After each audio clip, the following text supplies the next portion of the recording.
So someone asked what gender dysphoria was and if I could explain it. So if you already know what it is, I mean, you don't need to watch this. I mean, you might learn something new about it or have a different perspective, because most of my background and understanding in it is both in psychology and in physical health and biological sciences, as in I've had like formal training and research in it. So you could learn something.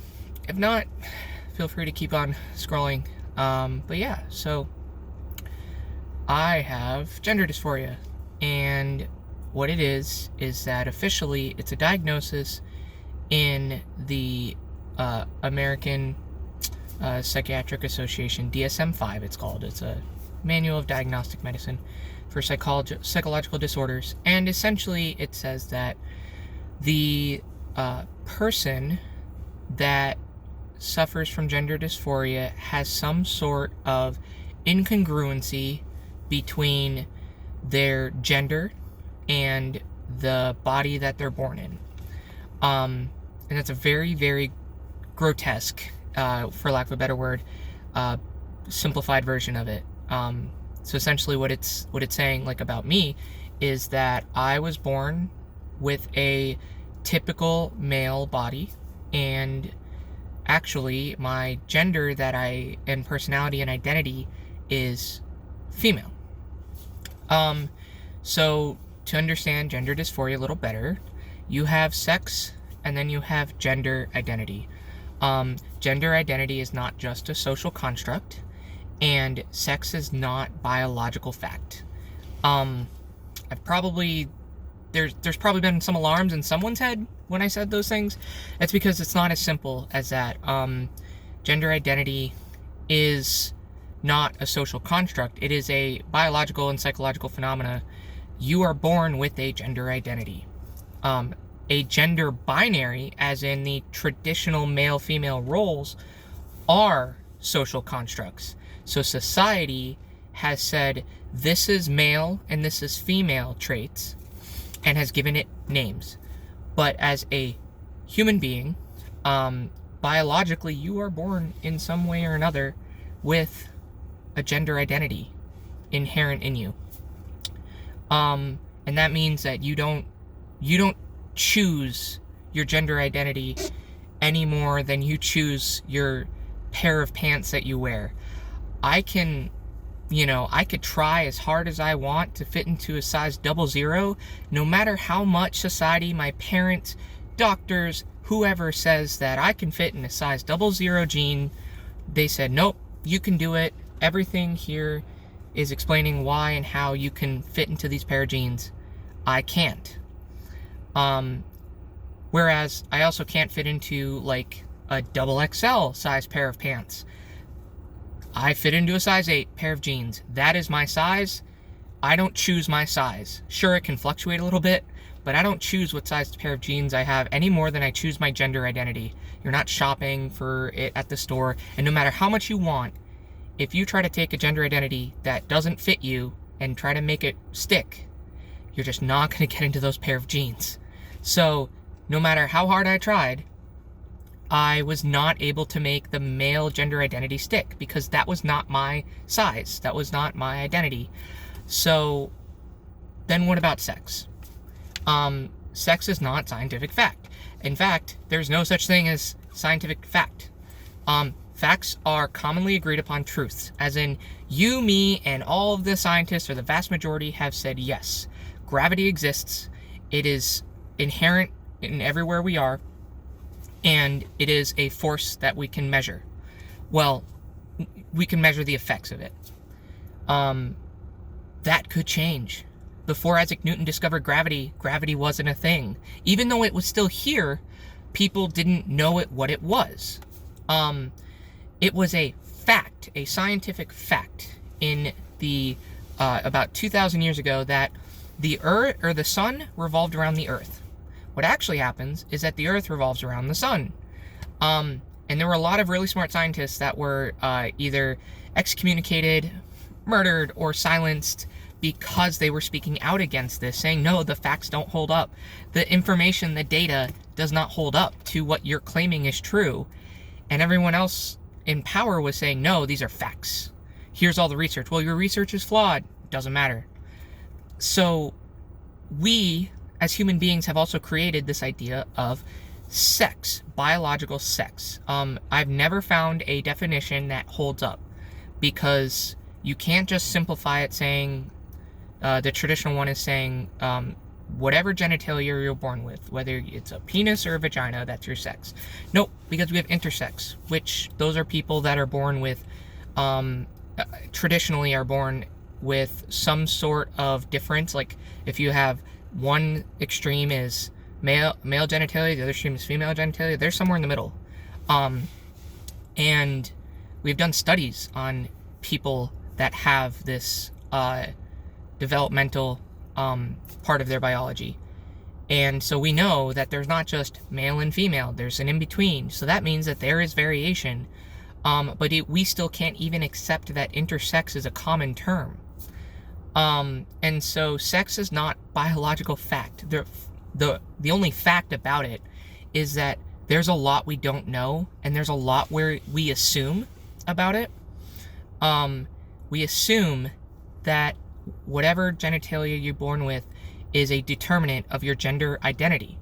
Again, this is a pair of pants. We assume that based on how tall you are, that we can figure out how tall you are as a baby, by the way. We know how you look as a baby is gonna tell what size pants you're gonna wear when you're 12, 13, 14 years old. Essentially saying, oh, we know by the your genitalia when you're born, that we know what your gender identity is gonna be. We know how you're gonna grow up.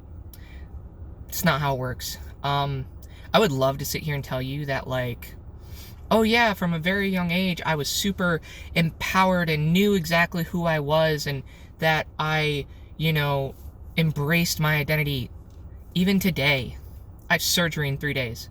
I still sometimes struggle with accepting that this is who I am. I still have doubts, because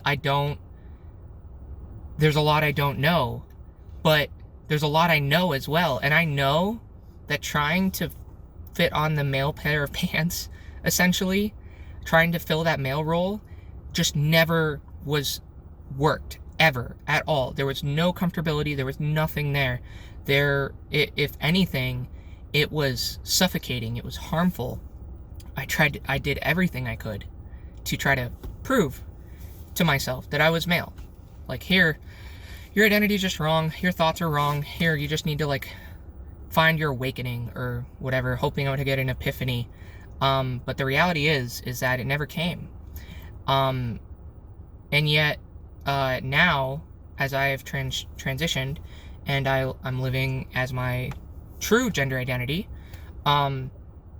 everything to my gender identity comes natural to me. Everything about my external appearance, about, when I get dressed in the morning, I don't have to think, oh my god, I have to find the latest fashion to see how I look and whatever. If I think I look cute, I'm gonna wear it. If I think I don't, I'm probably not gonna wear it. There are certain types of hairstyles and makeup I like. Sometimes I don't like wearing makeup. Sometimes I don't like wearing certain jewelry. Sometimes I don't like wearing certain types of clothes. I'm not a crop top person. And stuff like that. I have my own style. I have my own identity. And I don't have to work for it. So coming back to the original point is, what is gender dysphoria? Gender dysphoria is where your identity, who you are, the person that you don't have to try to be, doesn't match what everyone expects you to be. Everyone expects me, when I was younger, because of how I was born, to be male. I was physically male, my body type and stuff was male, and so there was this understanding and expectation when someone saw me, from haircut to posture to how I talked, that I was male. And I always felt like people were seeing right through me. I felt like a shell. I didn't feel like I was a person. I actually said that several times to my therapist of I really don't think I'm a human being. But on that note, That's what gender dysphoria is. It gets to the point where it's so painful internally that it starts physically hurting, and that it's like this scratch, that scratch in the back of your throat you get sometimes, that you're like, oh, I just kind of want to like stick a finger in there and scratch my throat. It's kind of like that, but it's just a scratch that can never go away, except it's pain. It went away with drinking. It went away with, keeping myself so busy, or keeping myself in a constant panic attack that I was focused on everything else but that. But when I had a time to relax or time to think about it, all of a sudden it was back, and so was that pain. So much so that when I look at myself in the mirror, unclothed, I don't recognize parts of me. And it's not that I'm like there's a condition of where it's phantom syndrome, where basically someone is like, I don't have an arm. That's not my arm. I don't notice it, but their arm is like right there and it's not hurt. That's not the same thing. Because I know that it's there. I'm aware that it's there. But I'm like, that's not mine. Who snuck into my room at like 2 a.m. and glued this thing on me? That's not what I expect when I look down. That's not what I expect when I'm walking to class and I am not even thinking about it, and then I go to the bathroom and I'm like, oh yeah, that's a thing. Or like when I put on a certain pair of pants or leggings, it's like, oh yeah, that's there. There's no, and contrary to popular belief, yes, there are people that sexuality plays into it. For me, it doesn't. In fact, there's no sexual gratification for me, or anything like that of dressing up. Some people think that there is for transgender people. Some people there are, some people there aren't. But the vast majority of people I've met, it's not about, oh, I'm presenting as this different gender, so I'm taboo and sexually aroused. It's, I'm sexually aroused because now I can be a normal person, and my body's working normally. I'm allowing it to happen. That doesn't mean I don't get aroused. Yes, I do, just like every other human being. But it's not just because I put on, a certain thing, or like put on some makeup or whatever. That's not how it works at all. So there's still a lot we don't know about how gender develops. We know that it's not just societal influences, and it's not just biological influences. It's somewhere in between. Same thing with sex. We know that the way we classify sex is very flawed, and the problem is it's been taught so long that it's very hard to change it, to the point where we had laws in the last year in the United States claiming and defining what biological sex was, and trying at one point to say gender and biological sex were the same. And even people that are anti-transgender know that they're not the same. So it's very complex. And anyone that thinks otherwise, honestly doesn't actually understand it. And that doesn't mean they're a bad person. That just means they need to be educated. They're only a bad person if they refuse to acknowledge who you are, or treat you with basic human respect, or try and make you feel bad. Like, I get people all the time, like my own soldiers I served with, that have a lot of disrespect just because of who I am. Whatever, that's cool. I still have more awards and I still outperform them, so I don't care. But so we already proved who was better. But at the same time, it really is stressful and sucky, because I'm trying to deal with all the normal things that women deal with societally, because people look at me and they're like female, so I have to deal with expectations, trying to prove myself all the time, people assuming certain things about me, people not really seeing me for me, but just for being a female and a body, guys saying really awkward things, getting so many unsolicited pictures. That sucks. So add that on top of the gender dysphoria and everything else. It's because, like, sometimes on Sweetbriar, I'll walk around and I'll be with my friends, and I will say Sweetbriar campus has been an absolute amazing experience for me. Very supportive and kind, the student population. And I'll still have moments where I'm like, I stick out like a sore thumb in this group. Look, I'm not like any of these girls. I didn't have the same experiences. I don't have the same body, all this stuff. When there are people here that still don't know that I'm transgender. So gender dysphoria is that constant feeling in your mind that something's not right, and it gets so painful that very often people feel the need to take their lives. I tried. And that's why I'm really excited for my procedure and my surgery, because it's not about fulfilling some sort of fantasy or whatever, unless my fantasy has been just wanting to feel normal since I was a kid, sure. It's about finally looking down and being like, oh cool, everything's there that's supposed to be. Or finally, like, walking in my group of friends and being like, hey, maybe we're not so different. Hey, maybe we are kind of the same. Even if it cuts down on those incidences by 20%, 10%, that's still better than none. And I'm willing to take that every day of the week. But we do have our struggles. So gender dysphoria is, to some, a psychological disorder and a mental illness. The only mental illness that exists with gender dysphoria in reality is the fact that not only do we have to struggle with it, but everyone tells us that we're liars or sexual predators or perverts, or we're insane, we're like influenced by the left. No. Like, so imagine trying to recover from a foot amputation, and everyone's telling you, why did you get that amputated? There was nothing wrong. What's wrong with you? Why would you cut off your chance of walking? Why would you do this? You made this choice. How could you were faking it the whole time? And so you're dealing with the fact that you're now adjusting to a new life, and now everybody's not even helping. In fact, they're making it worse. So now you feel guilty about it, even though that this makes life better, worth living, livable, just a chance to feel like I just want normal problems. Doesn't mean all my problems go away. And for other people that are trans that are still watching this, surgery and transitioning does not make all your problems go away. They're still there. You just now have normal problems instead of the like, oh, I have all of like this numbness and can't handle being a person.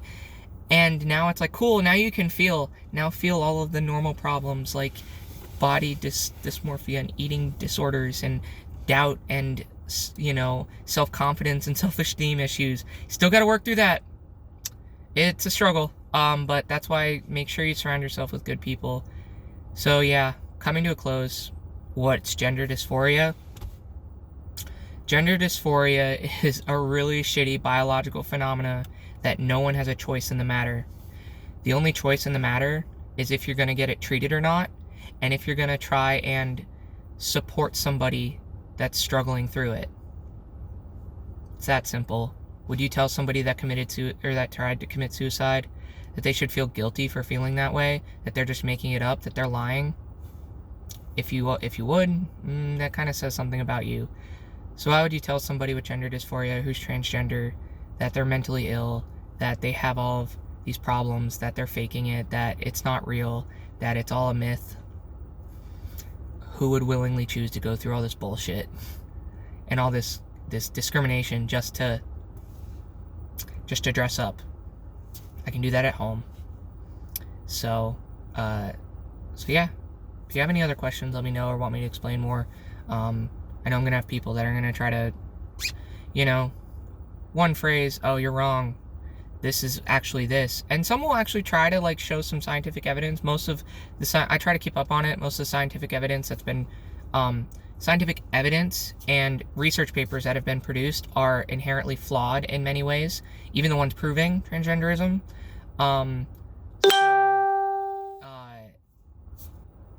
It'll be interesting to see. But yeah, if you have any questions, let me know. I'm always open to talk about it. So have a good one.